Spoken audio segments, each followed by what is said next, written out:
Recently, I had the absolute pleasure and honor of doing a podcast with Badenoch, who's a beautifully experienced and published psychotherapist. And she spoke to me about all things important in therapy, in deep healing. And here she is talking about attunement, uncertainty, trust, and safety. Another person that I lean into a lot is Stephen Porges, who says connection's a biological imperative. So our systems are all geared for that. They are yearning to lean into some place that feels truly safe. And that non-judgmental holding, that sense that there's room for every part of the person as they come in, is really the foundation and the ground that we stand on to make that safe space where a person's capacities and wisdom can come forward. There's this, the importance, as you're talking about there, and Porges as well, of the interpersonal kind of relationship, the dynamic, the trust that can come from that kind of co-regulation is fantastic. But what strikes me, Bonnie, and it's lovely seeing it in your book, because I'm a Brainspotting trainer, and it's very, very kind of, there's a lot of silence and really deep holding and attunement in the approach. It's really got a deep intimacy to it that is like no other way I've worked, and it's really profound and beautiful. And what I've picked up over the trains I've been running for some time, and in your book, is that sometimes we feel we're already doing that as therapists. We feel with whatever training we've done, that we've always valued the relationship. It's always been about that, going right back. But it's something other, I think, you're talking about here.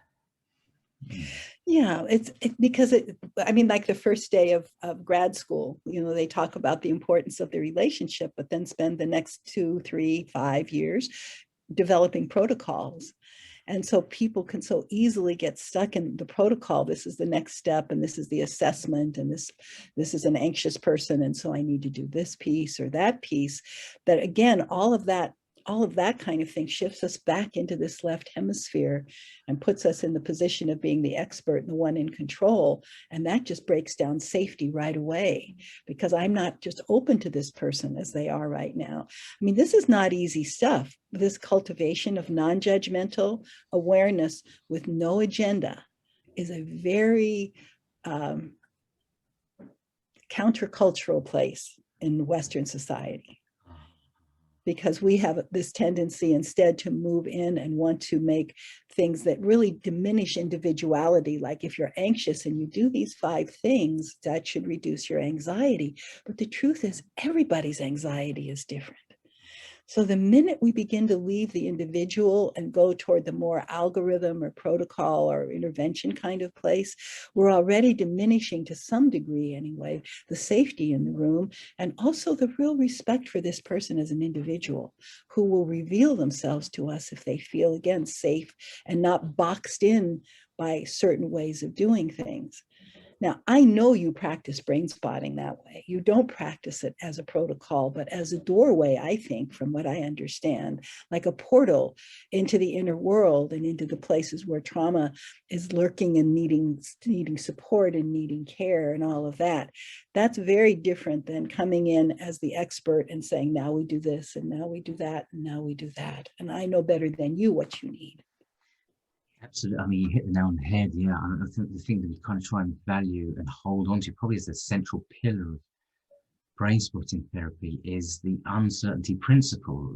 David Grand is the founder and developer of brainspotting, and the uncertainty principle really kind of was a shift in certain terms, that it's like, despite our knowledge and growing expertise in certain areas of neuroscience and things, this has taught us one thing, that we cannot possibly know anything.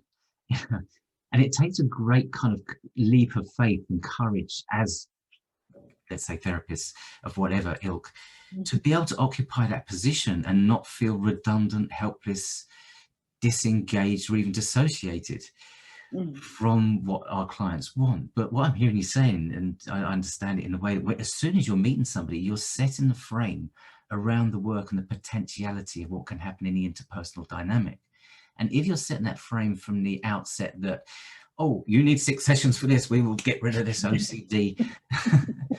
Here's some techniques. already the relationship is kind of set sail on a certain trajectory that is disempowering their natural healing abilities, if I've got you right there. Yeah, I think that's true. And so we all have certain things we've learned how to do. For me, it's been sand tray and a kind of deep inner just awareness of the body and going in and allowing the implicit to open that way by going in through whatever sensations there are in the body and those kinds of things, those more experiential pieces. And so I could come at that in a more, we're going to do it this way or that, but what I have found with my people is that the best thing I can do is maybe notice that they're kind of looking at the sand tray figures, and I'll say, I'm wondering if you're feeling drawn toward that. And they all know that they can say, no, I was just curious. And we come back to a different place, that they're continually, that the guidance of where we're going is continually turned over to their inner world, to what they sense they need. And then I can support that. I can support that with all that I know about these ways of working and all of that. But if at any moment they say that's as far as I want to go, or let's stop, I know that what's needing is to be held, that place inside them, that wisdom that's saying this is enough. And so I think there's a kind of mutual respect and care that develops in that. So I always think it's much more about the presence of the person than the particular kind of, modalities that are being offered. And your presence is so welcoming and warm. And when we offer that, when we're able to offer that, the person begins to open toward that, because that's what our systems crave more than anything, are those deep connections. And I always think that when we start talking about the brain in psychotherapy and healing, then we can be getting sometimes further and further away from what it means to be in true connection with the client. But Bonnie has a great art and a great skill in being able to combine both the neurobiology and the interpersonal aspects of healing. And we talk about it a bit here in terms of what Bonnie refers to beautifully as the window of receptivity. And I was just interested, I was lucky enough to be at Brainspotting conference last weekend and had a double doctor in the brain who was talking about brain spotting and things. And what was lovely was hearing a very neurobiological description of what I think you were talking about there. And I know you write about it in The Heart of Trauma, and in your brainwise therapist as well. Is that if we did want to formulate what you've just spoken about there in something that felt on safer ground or a bit more swaying towards the left brain, there's something here about the beauty of attachment relationships. And I suppose we could even talk about oxytocin, I know some people have called it the love drug, the drug that helps us create and develop the idea of safety and all of the kind of beautiful therapeutic and developmental shifts that happen through that. Yeah, right. So that's exactly right. So our whole neurochemical system begins to shift when we feel safe, just as you're describing. And even though they call that the love hormone, it's actually the trust hormone, which is what you were getting at, that what oxytocin does in our system is create trust. So again, there's the possibility of joining more deeply when we feel that trust. So we could then talk about, once that trust is there, we could talk about social baseline theory with James Cohen and Lane Beck's work, where they know that when you feel in a trusting relationship and two people come together, there's a degree of co-regulation that happens simply from catching sight of one another's face. We don't have to do anything. The system begins to settle, and they have some beautiful research that shows that we feel pain less acutely at those times. We also feel a much less degree of difficulty when we're taking on a difficult task. And certainly doing therapy for trauma is a very difficult task. So just our coming together around this trustworthiness, it soothes this, the limbic system all on its own. That to me is so beautiful, because it says that being has to come before doing. Or we can turn to Porges's work, where he talks about the three strands of the nervous system. And we know that only when there's a neuroception of safety, which means our system below conscious awareness feels safe, when that neuroception of safety is there, we open to connection and to depth with each other. So if my system is able to hold this window of, we call it window of tolerance, but I prefer what some others are talking about, to a window of welcome, a window of receptivity. And when that is wide open, it's all over my face, it's in my eyes, it's in the quality of my voice, it's in how my body moves. And that communicates to the other person that this is a safe space for them to step into as deeply as they're able. Also activates their ventral system.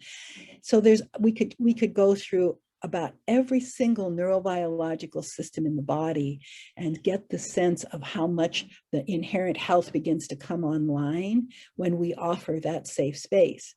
But it requires of us to tend to our own mental health constantly.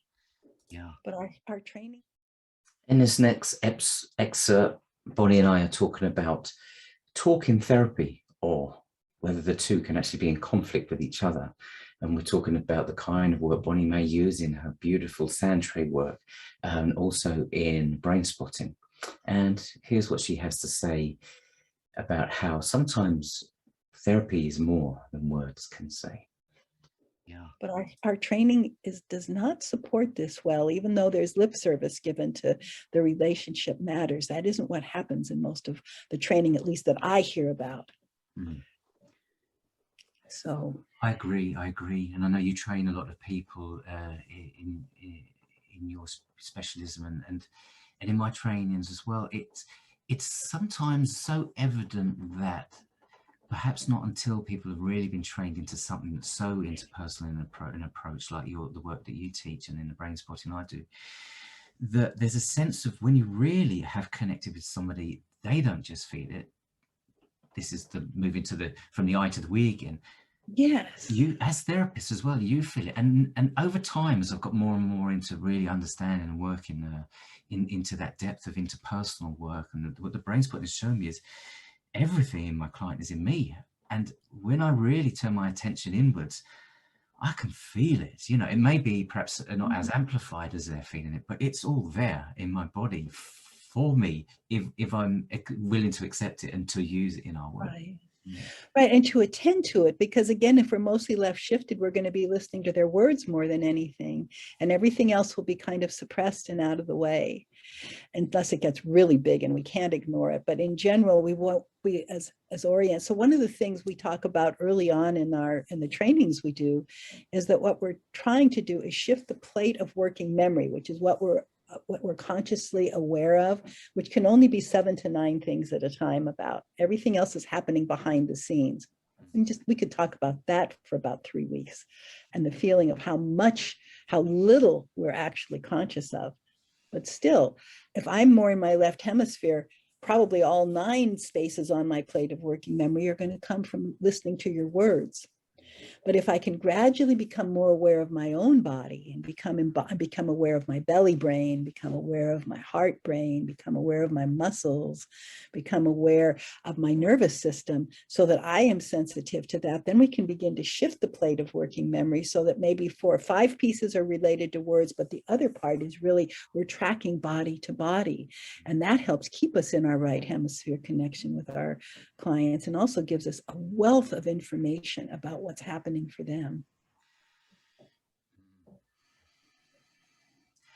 So the wonderful development and capacity of our higher brain, our neocortex, as beautiful as it is and has developed and continues to evolve, we're not there yet, as continues to evolve in humans, this in itself is inhibiting our ability to go into our deeper unconscious and implicit world unless we turn our attention in towards it. And Right. the more we get caught up on the verbal, the more we can be inhibiting something else that really needs our attention, where the deeper healing lies, that's kind of lies in the deeper sort of subcortical brain. Yes. Yeah, and there's a piece of research by Carl Marcy from many years ago now, where he got really curious about what it was in his relationship with his therapist that felt so healing. So he wired up himself and his therapist for galvanic skin response, which tells us what's happening in the autonomic nervous system. So there's this clip that I saw at 2 or 3 trainings way back, and I can't find it anymore because I wish I could, because it was really lovely. So he sits with his therapist. I don't think the therapist says 10 words in 10 minutes. and you just watch them be together. So then you look at what's being recorded below from the galvanic skin response, and what you see is that the therapist's nervous system is tracking with Carl, and then they separate, and then it's tracking again, and then they separate. So Carl went back and looked just at the video of the session, not seeing what was below, and he could mark out very precisely when he felt most empathically heard and known by his therapist, and it was when the nervous systems were tracking, having nothing to do with words, because this man wasn't speaking hardly at all. So it was really beautiful. It's like our bodies really do track each other. Yeah. Our bodies really do track each other. And that's again why if I'm with somebody who's anxious and I'm not tending to my own anxiety, we can get caught up together and really get, so now we have two anxious people in the room and there's no co-regulation. But if I'm really attending to my own well-being, then when your anxiety, say, comes into my body, I can hold yours and mine without leaving that ventral place of connection. And that's where the healing happens, is when my person can go into their traumatic experience, whether it's through brain spotting or sand tray or internal work, and that my window of receptivity is big enough so that even though my body is experiencing that, I can hold theirs and mine without fear, basically, because that's what pushes us out of ventral, without fear. And in that's where the trauma healing actually happens, is when they can feel their experience and be met with safety. Because that's what was missing at the time of the event, whatever it was that brought this trauma to their system.